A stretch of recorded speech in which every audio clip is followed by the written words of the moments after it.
The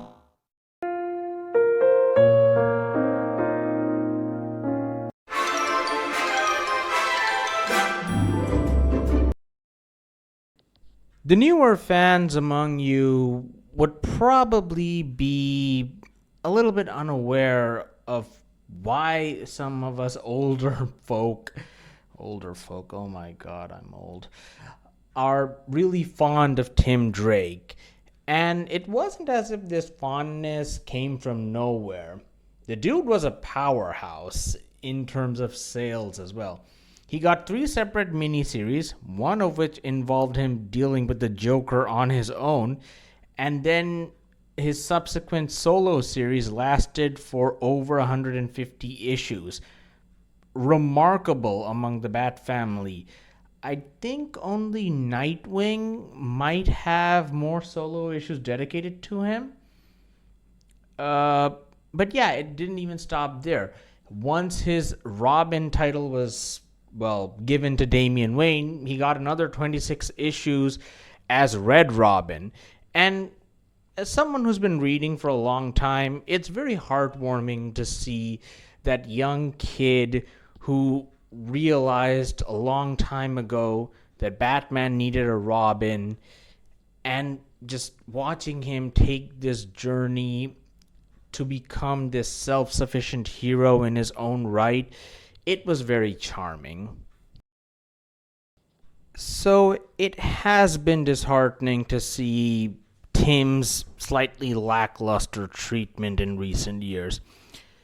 At the beginning of the New 52, all of his brothers had their own solo series, or at least a series that they were the main focus of. Nightwing had, Nightwing and later Grayson. Jason Todd got Red Hood and the Outlaws, and Damian Wayne was partnered with his father in Batman and Robin. Finally, Tim just got Teen Titans, which, he was part of that team for a long time, but wasn't just a series about him. And given the poor reception of the New 52 series, it just pushed him further and further into the background, giving him a much poorer reception than most of the other Bat Family characters. Rebirth did not fix this. I'm personally not a huge fan of Rebirth, as whatever faults the New 52 had, at least there were a lot more diverse titles. Rebirth seemed much more intent on appealing to the older fan base. And as someone who read a lot of those comics during the saga of 2020, which we're still feeling, I guess, it's not great to look back at those comics. Yeah, Tim Drake got a huge role in Detective Comics, but it almost felt like an overcompensation. The character being able to fight off multiple drones, being so important that he's kidnapped by the mysterious Mr. Oz. Yeah, it didn't really sit right. While I would admit that pre-New 52, Tim Drake could be like this, what doesn't quite work for me is that pre-New 52, we actually saw the character get to that point over years. Whereas here, we don't even know what continuity is in play anymore. It seems very jarring when we see him all of a sudden being able to pull off superhuman stunts and showcasing his intelligence in ways that are, not out of the realm of the character's possibility, but are a bit odd given the continuity. If you can't tell by this point, this is not a scripted video. I am just rambling into my microphone about Tim Drake and how I feel that he's been mistreated and sidelined.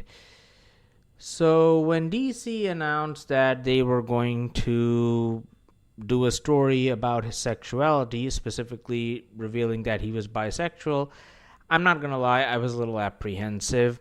It kind of felt like a stunt where he is a well-known enough name, but not someone who would, if they would reveal as bisexual, it would affect, the trajectory or something like that. The thing here is the idea of Tim being bisexual just comes from a lot of those fandom codings which thought that he should be shipped with someone like Superboy or other people. And that's just, if you're going to look at coding, I think he could just as easily be coded as asexual. Asexual? I hope I said it right. Anyway, yeah, the thing is, coding is something that's very difficult to justify. If you are looking for something, you will find it. But at the same time, I'm a huge fan of Renee Montoya, and I really enjoyed the Gotham Central story in which she was outed by Two-Face. And Greg Rucka, the writer of that story, had a similar idea. He felt that she was a closeted lesbian, and I like that story. So am I just biased?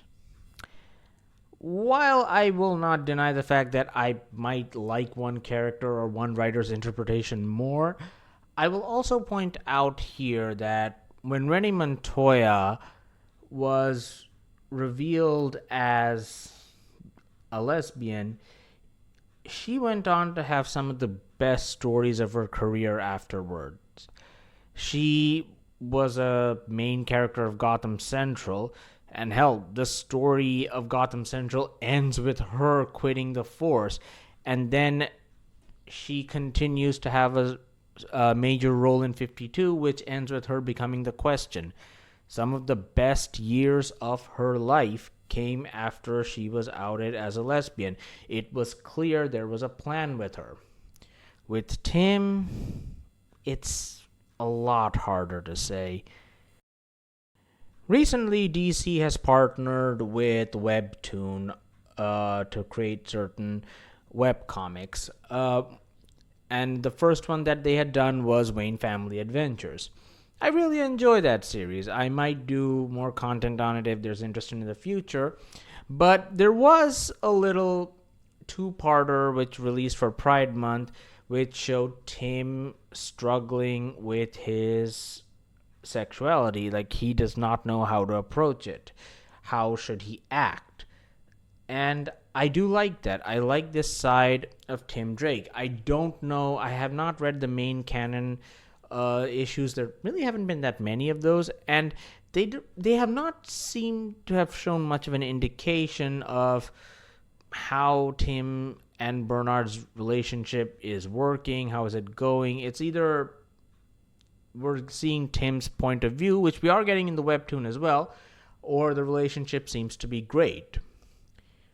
And I do like Webtoon giving some focus to the Bat Family characters. There's also another great one with Cassandra, Stephanie, and Barbara. So, yeah, there is some really great stuff with Webtoon. And I do like Tim's relationship with Bernard in Webtoons, where he's just trying to understand how he should approach his relationship. He's going to Kate Kane for advice and how he should approach this. It's cute, and I like it. I do really wish Bernard got a little bit more characterization. Now, Bernard Dowd is a character from the solo Robin series I mentioned earlier. So it's not like he's a completely new character plopped into our laps. But he might as well be, because the dude's love for video games or anything, it just isn't there anymore. None of his previous characterization seems to matter here. He's just a perfect boyfriend. Someone for Tim to just angst about or worry about or wonder, how should I approach this? What should I do? What is the right thing to do? That, I don't know, it doesn't quite sit right with me. However, there is hope, and something that was announced very recently was responsible for me just feeling very optimistic about Tim. Recently, Chip Zdarsky is taking over Batman, and he announced that Tim Drake would be playing a major role in that series. Not only that, Tim is getting another solo series starting from September, where we'll see him focus on not only his relationship with Bernard, but also new threats, new locations, I think. I can't remember it all. I should have probably checked that a little bit better. But yeah, Tim is back. Tim's getting his own series, and so DC is certainly trying. Well, let's see how that goes.